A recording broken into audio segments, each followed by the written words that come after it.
Marami na daw negative sa NexGard, sabi ni Sir Normando Joaquin. Sabi niya, Doc, advice po kasi dami na po negative sa NexGard po. Ano po ba mas mainam kasi lahat ng vet? Yan po recommend. Hindi naman po lahat ng vet yan ang recommend. Siguro may mga ibang vet din nagre-recommend din ng Bravecto or ng Simparica at iba-iba pa. Pero po, ang sinasabi nyo siguro marahil ay dahil meron pong mga nagkakaroon ng adverse reactions sa NexGard. And it's also the same for Simparica and Bravecto and other drugs kasi ang mga drugs po or kagaya niya, mga insecticides, mga pesticides, meron po yung mga adverse reactions, lalo na dun sa mga dogs or individuals na medyo sensitive compared sa iba. So, yung NexGard, we also use NexGard Spectra, tama ba? O NexGard Spectra and Bravecto, minsan pinagpapalit-palit naman yan, kung meron pong mga dogs na pumapasok sa amin or may mga dogs kami nagkaroon ng infestation ng fleas and ticks for some reason. Pero matagal-tagal na rin kami hindi gumagamit yan kasi bihira naman po kami magkaroon ng dogs or cats na merong mga problema sa ticks and fleas kasi maingat na maingat po kami. Kapag kami gusto magpa-train sa amin sa Manalo Canine ng kanilang dogs, ay sinisigurado muna namin na negative ito sa iba't ibang mga sakit para hindi makahawa doon sa mga dogs na nasa site namin mismo na or mga naka-enroll na. Kaya nagre-require muna kami ng blood test and ayan, naka-ano muna, check muna namin kung may mga fleas and ticks. Kasi ang problema ninyo, kung kailangan nyo talaga ng NexGard, meron ng infestation dapat yung dogs niyo. I do not recommend it na magbigay kayo ng NexGard or Bravecto as parang wala lang. Wala namang ticks and fleas, yung aso ninyo, wala namang problema.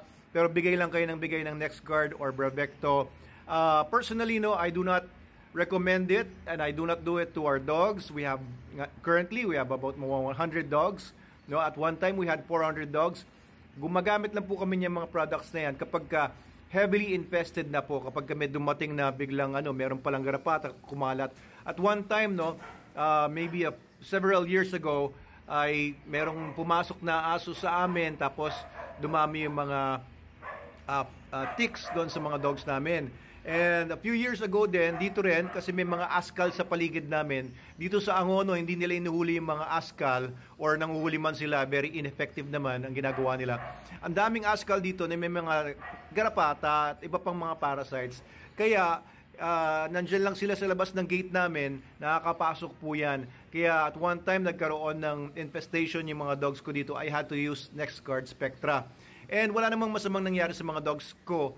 And wala pa naman, so far, no, sa paggamit namin ng NexGard or Bravecto, wala pa naman kami nakikitang adverse reactions sa mga dogs namin. Pero definitely, meron pong mga dogs na nagkakaroon ng adverse reactions yan, kaya nga po sila nababalita. So if you really need it, then your vet will recommend na gamitin nyo yan kasi mabilis talaga umepekto yan. Parang yan, magic. Pagka binigay nyo today, bukas patay na lahat ng mga ectoparasites niya. Ganun ka-effective. Pero, of course, di ba, kung ganun siya ka-effective, medyo merong may mga dangers din nga sa mga mahihina ang pangatawan ng mga aso. So, if your dog is just, may nakita lang kayong isang garapata, naglakad kayo sa labas, may nakita kayong garapata, wag kagad yung mga ganyang matitinding mga gamot, pwede nyo gamitin yung Super Dog Soap. Meron yan sa TikTok shop natin, sa Shopee, Lazada, sa mga dealers nationwide. Super Dog Soap, Super Dog Shampoo, and gamitin nyo rin yung Super Dog Powder, yung Super Dog Potec. Ayan, may mga sangkap po kasi yan na very effective against fleas and ticks and other ectoparasites, pero hindi kasing bagsik, hindi kasing toxic compared doon sa mga nabanggit na mga mas effective, mas mabilis mag-effect kasi natural yung mga ginamit natin sa mga products natin. And I'm very happy naman na meron tayong mga ganyan mga products like Super Dog Soap dahil mostly na prevent naman natin yung infestation ng mga fleas and ticks. Delikado kasi magkaroon ng ticks and fleas ang mga aso natin kasi nagdadala po yan ng mga blood parasites, nagdadala ng iba't ibang mga sakit, dirophilaria, from mga mosquitoes kung marami rin mosquitoes dun sa bahay ninyo. So, if you want safer, Super Dog Soap kayo, Super Dog Shampoo and Super Dog Powder.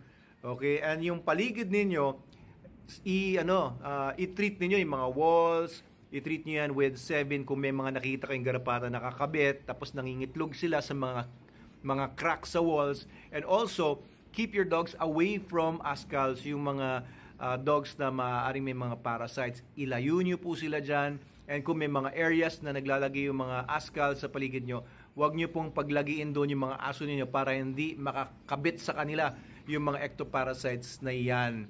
Okay, so yan po yung mai-recommend ko. Totoo naman po na meron pong mga adverse reactions sa NexGard, so be careful din, and it is just wise, no, to go for the safer method of prevention or treatment kung hindi naman kailangan yung mababagsik masyado agad.